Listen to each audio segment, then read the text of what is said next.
Shalom, salam sehat selalu bagi kita sahabat yang baik hati, sahabat yang dikasihi oleh Yesus Kristus.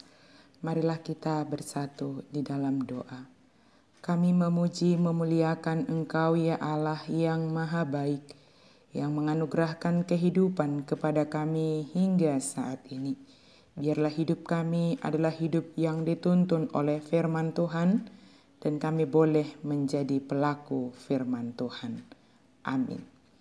Firman Tuhan bagi kita hari ini dari Lukas 6 ayat 27 dan 28. Tetapi kepada kamu yang mendengarkan aku berkata, kasihilah musuhmu, berbuatlah baik kepada orang yang membenci kamu, mintalah berkat bagi orang yang mengutuk kamu, berdoalah bagi orang yang mencaci kamu.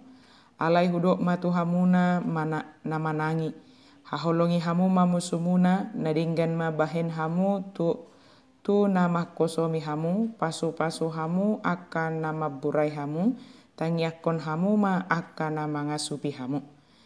Integritas seorang pendengar yang baik. Khotbah Yesus di bukit setelah menyampaikan di awal pengajaran-pengajaran dan prinsip kehidupan, maka Yesus menyampaikan tentang dua macam dasar. Dalam penyampaian, Yesus ini membawa gambaran dua orang yang sedang membangun rumahnya. Yang satu di atas dasar batu, yang satu lagi di atas dasar pasir. Tentulah kekuatan dari keduanya berbeda, sama-sama membangun rumah tetapi dasarnya yang berbeda. Sesuatu yang tidak kelihatan namun sangat menentukan perjalanannya untuk waktu yang akan datang.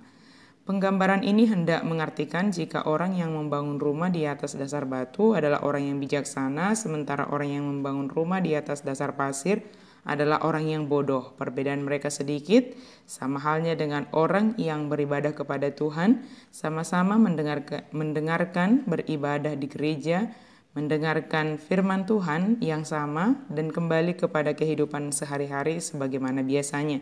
Namun dari yang beribadah dan mendengarkan firman Tuhan ini tidak sedikit yang hanya sekedar mendengar namun tidak melakukannya. Tetapi ada banyak juga yang mendengar dan berkomitmen untuk melakukannya. Perbedaannya hanya sedikit, yaitu sama-sama mendengar namun yang satu melakukan sesuai dengan firman Tuhan dan yang lain hanya sekedar mendengar dan tidak melakukan. Hendaklah kita menjadi pelaku firman Tuhan dan tidak hanya pendengar saja.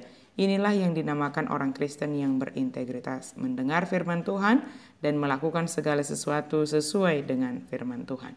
Apa yang hendak kita lakukan sebagai wujud dari mendengarkan firman Tuhan? Hari ini dikatakan yang pertama, kasihilah musuhmu. Sering kita mengatakan bagaimana kita dapat mengasihi musuh sementara mereka telah melakukan yang jahat terhadap kita. Memusuhi seseorang karena melakukan kejahatan terhadap kita sehingga kita sulit untuk mengasihinya. Memang jika dari diri kita sendiri, kita tidak akan sanggup untuk mengasihi orang yang telah berbuat jahat kepada kita. Namun kita sebagai pengikut Kristus yang meneladani Kristus dan menerima perintah dari Kristus, kepada kita dikatakan untuk mengasihi musuh. Sebab jika kita juga membalas kejahatan dengan kejahatan, maka tidak akan menjadi mengurangi kejahatan, tetapi justru akan menambah kejahatan. Tetapi jika kita membalas kejahatan dengan kasih kepada mereka, maka kejahatan akan berkurang dan mungkin itu akan menjadi jalannya Tuhan untuk mengubah hati mereka. Yang kedua, berbuatlah baik kepada orang yang membenci kamu. Kita sudah dibenci, namun kita tetap harus berbuat baik kepada mereka. Merupakan tindakan dari seorang yang mendengar firman Tuhan. Sebab itu yang diperintahkan oleh Yesus.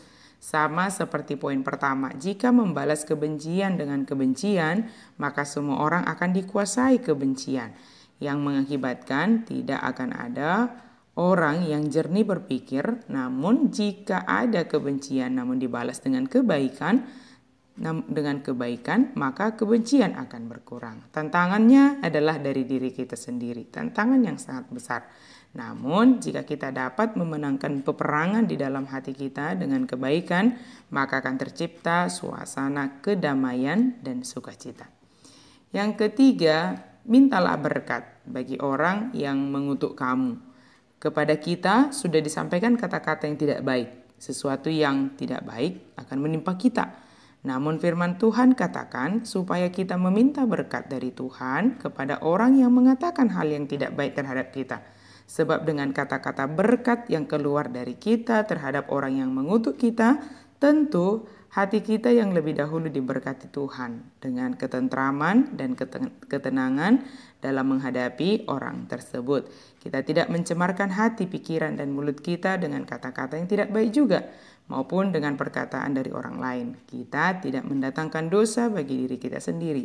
Kitalah yang dapat mengatur setiap perkataan yang ada di dalam hati, pikiran, dan mulut kita untuk tetap menolong kita merasakan berkat Tuhan.